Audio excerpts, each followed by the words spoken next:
Hello, this is Anna Lowe with a behind-the-scenes look at Fire Maidens Paris, the first book in my Billionaires and Bodyguards series. I love bringing the audience along for the ride with strong visuals and sensory details in my stories, and I love sharing the inspiration from my books. So I thought I'd show you the locations that inspired some of the specific parts of Fire Maidens Paris. If you've ever been to Paris, maybe you're like me and you're fascinated by the old Art Nouveau metro stops. I just love them. So that was one of the first things I knew from the very beginning I had to have in my book. So that is in one of the very early scenes where Natalie and Tristan are escaping the vampires. And somehow I've always associated them with vampires, those metro stops. But of course they jump in the metro and they take off for his apartment, for Tristan's apartment. And this is the very metro station that Natalie helps him out of when he's injured after the vampire attack. And this is right next to the Jardin de Luxembourg on the Boulevard Saint-Michel. And it's a really, as Natalie thinks in the book, very swanky neighborhood.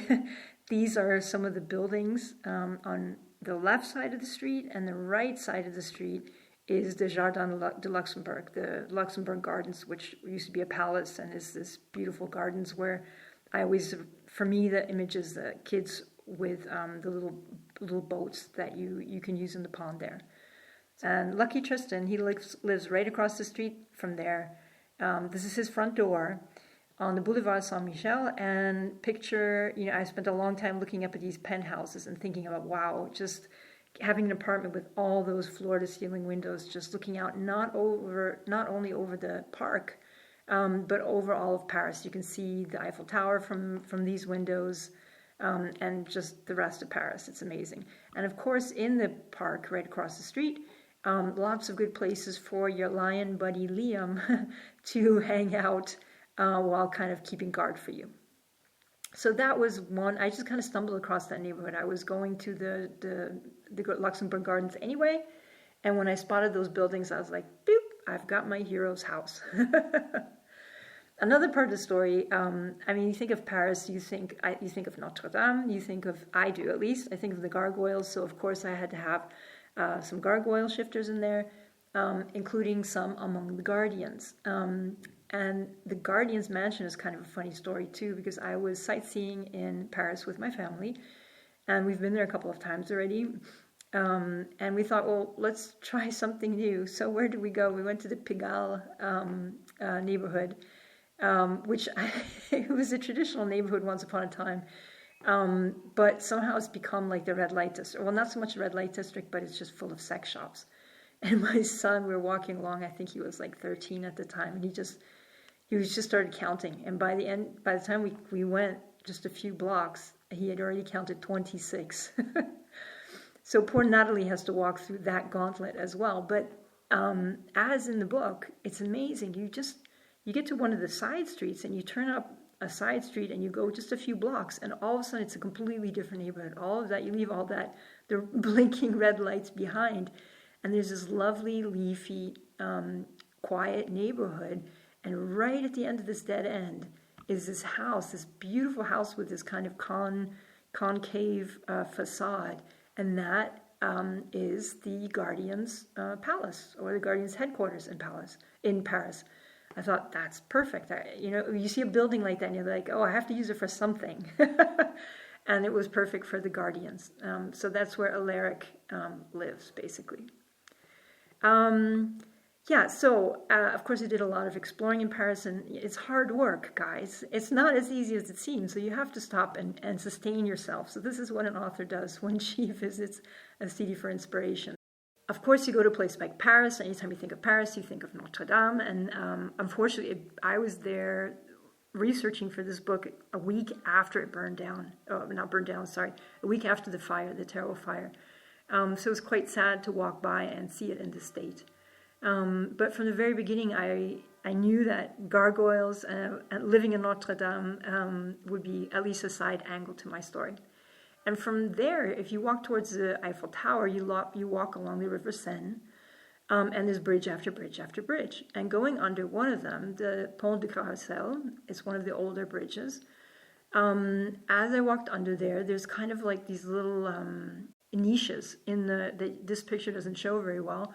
And indeed, there were a number of homeless people there. And when I was thinking about Natalie's role and how much empathy she has, that is where I decided to set the scene where she meets some homeless people that she knows from the soup kitchen where she works.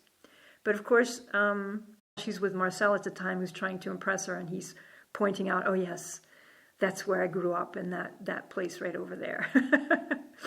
As I walk the streets and as I walk the quays along the river, the story kind of unfolds in my head in that way.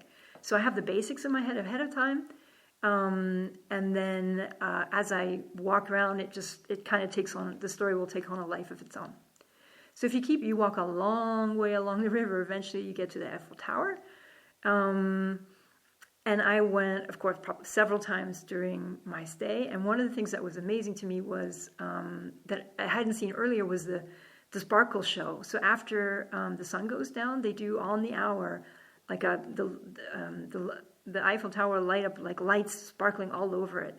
I believe the first time they did that was for the year 2000, the New Year's celebrations, and it just blew everybody away. And they decided not to take it down. I'm pretty sure this is how it happened. And they just kept those sparkly lights, and now you can see them every hour on the hour. And I thought, what a great way to hide a couple of dragons fighting in the air, right? So that inspired a dragon's fight scene in the book. I came back another time and climbed the Eiffel Tower. You can take the stairs up to the second level, and it's not actually as hard as... it's not very strenuous. I mean, you go up and up, but it's beautiful views, and you just keep looking out, and that keeps it interesting. And it was I just love being up there, and you just picture yourself soaring over this as a dragon. So I just knew that it had to be a dragon flying scene there, and flying over all of Paris and seeing the sights. And finally, the last scene in the book takes place in the Catacombs. And that was probably the first scene I knew. And when I thought, okay, I'm writing a book in Paris, what's going to happen? I have to be in there has to be a catacomb scene. So I made sure, I actually had not been to the catacombs until I did this extra research trip to make sure I got all the details. And I made sure to reserve because they have quite a long line normally. And it's really spooky. Down you go into the catacombs and you see... all these human bones that were basically, they cleaned up at some point all the cemeteries in the city limits, and they moved the bones here. So these signs that you see say, okay, all of these bones were taken from the cemetery Saint-Jean, et cetera, et cetera. But they so carefully stacked all these bones. It is so spooky down there in these all different shapes, and some in the shape of hearts and the rows of skulls, et cetera, et cetera. One thing I invented is there's a room in the catacombs in my book where there's actually like mummified monks, like kind of suspended among these bones, and that you will not find in Paris, but you will find it. I kind of combined the Capuchin crypt in Rome with the catacombs in Paris. So if you go to the Capuchin crypt, when the old monks died, they kind of suspended them from the walls among all these bones, so I guess they could stay there in their monastery forever. And I decided to just borrow that element and plop that into the catacombs in Paris for the final action scene. So I hope this gives you some of the visuals to go along with the story, and I hope you enjoyed the story, or that you enjoy it if you haven't read or listened to it on audio yet. It was a lot of fun to write. And of course, Fire Maidens Paris is just the beginning of the Billionaires Bodyguard series. Yes, part of it was a cheap excuse for Anna to revisit some of her favorite places in Europe and to find some new ones, as well as bringing you along on the adventure and letting all our imaginations roam Paris. So that's it for today, but I will soon return with another inspiration video for London with some scenes from London. Thanks for joining me today in Paris. Bye-bye.